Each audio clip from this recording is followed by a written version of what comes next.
नमस्कार। आज हम बात कर रहे हैं भारत और ब्राज़ील के रिश्तों की। मतलब इनकी गहराई में उतर रहे हैं।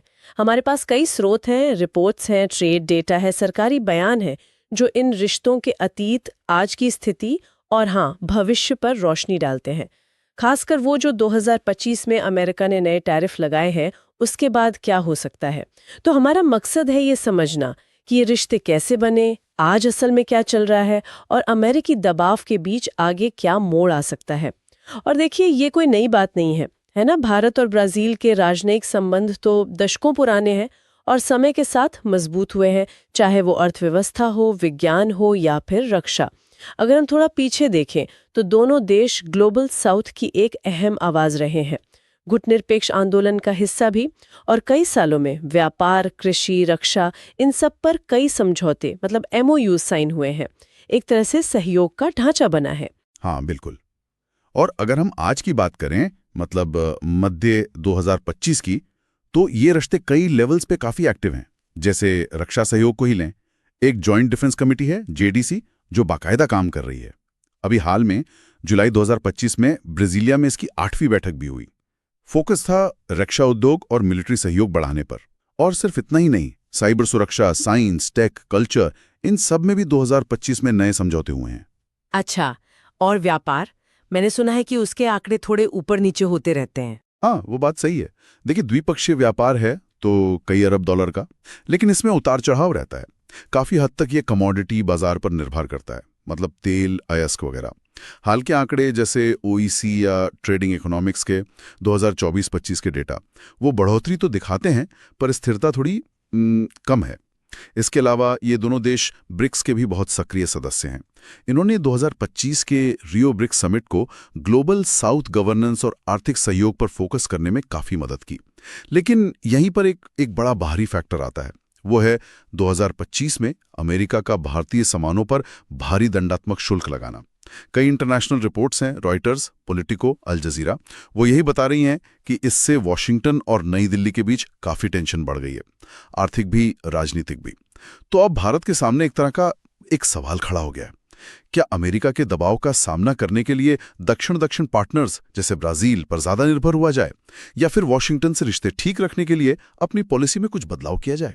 अच्छा, तो ये वाकई एक दिलचस्प मोड़ है। इस सिचुएशन में आगे क्या हो सकता है? मतलब कुछ अलग अलग रास्ते दिख रहे होंगे। हाँ, बिल्कुल। जो स्रोत हमारे पास हैं उनके आधार पर मोटे तौर पर दो रास्ते या कह लें परिदृश्य उभरते हैं।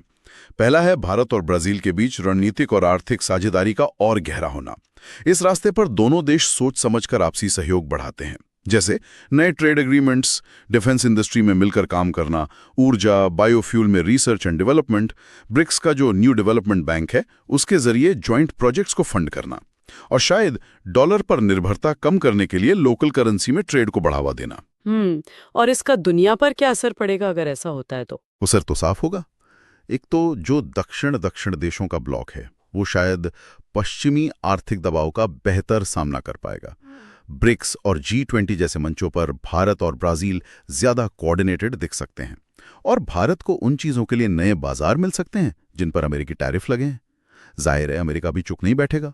हो सकता है वो और आर्थिक दबाव डाले या फिर भारत को लुभाने के लिए कुछ नए ट्रेड या डिफेंस ऑफर दें। लेकिन हाँ, अगर व्यापार का रास्ता बदलता है तो अमेरिकी टैरिफ का असर कुछ हद तक तो कम हो ही सकता है। अब दूसरा रास्ता या परिदृश्य वो थोड़ा अलग है। उसे हम कह सकते हैं व्यावहारिक आर्थिक जुड़ाव पर सीमित भू राजनीति। इसमें क्या होता है कि सहयोग तो बढ़ता है, खासकर व्यापार और विज्ञान जैसे क्षेत्रों में, लेकिन दोनों देश एक दूसरे के साथ बहुत गहरे रणनीतिक गठबंधन में नहीं बंधते, उसे बचते हैं। भारत अपनी रणनीतिक स्वायत्ता की नीति पर चलता रहता है, मतलब अमेरिका, रूस और दूसरे बड़े देशों के साथ अपने रिश्तों में एक संतुलन बनाए रखने की कोशिश करता है, एक स्वतंत्र विदेश नीति। तो इस दूसरे रास्ते के मायने क्या होंगे, मतलब असर क्या होगा? देखिए, इस स्थिति में बड़े भू राजनीतिक बदलाव शायद ना हो। ब्रिक्स समूह शायद मुख्य रूप से एक आर्थिक मंच ही बना रहेगा, उससे ज्यादा नहीं। भारत पर अमेरिकी टैरिफ का दबाव महसूस होता रहेगा। कुछ अनुमान हैं, जैसे यूबीएस या इंडियन एक्सप्रेस के, वो बताते हैं कि इससे भारत के अरबों डॉलर के एक्सपोर्ट पर असर पड़ सकता है। अमेरिका शायद टैरिफ जैसे टूल इस्तेमाल करता रहेगा भारत पर दबाव बनाने के लिए, लेकिन साथ ही वो शायद जरूरी क्षेत्रों में भारत के साथ सहयोग भी बनाए रखने की कोशिश करेगा। मतलब एक मिला-जुला रवैया। है उस पर भी पड़ेगा। ये एक तरह से भारत की स्वतंत्र विदेश नीति की, उसकी स्ट्रेटेजिक ऑटोनॉमी की परीक्षा है। तो आज की हमारी इस चर्चा से जो मुख्य बात निकलती है वो यही है कि भारत और ब्राजील के रिश्ते बहुआयामी हैं और महत्वपूर्ण भी। इतिहास में ये सहयोग पर टिके रहे हैं, लेकिन हाँ, 2025 के अमेरिकी टैरिफ ने इसमें एक नई उलझन डाल दी है, एक नई अर्जेंसी ला दी है। भविष्य इस बात पर निर्भर करेगा कि भारत इस बाहरी दबाव से कैसे निपटता है, अपने हितों और अपनी साझेदारियों में कैसे संतुलन बनाता है। बिल्कुल। और यहाँ एक सोचने वाली बात और उभरती है।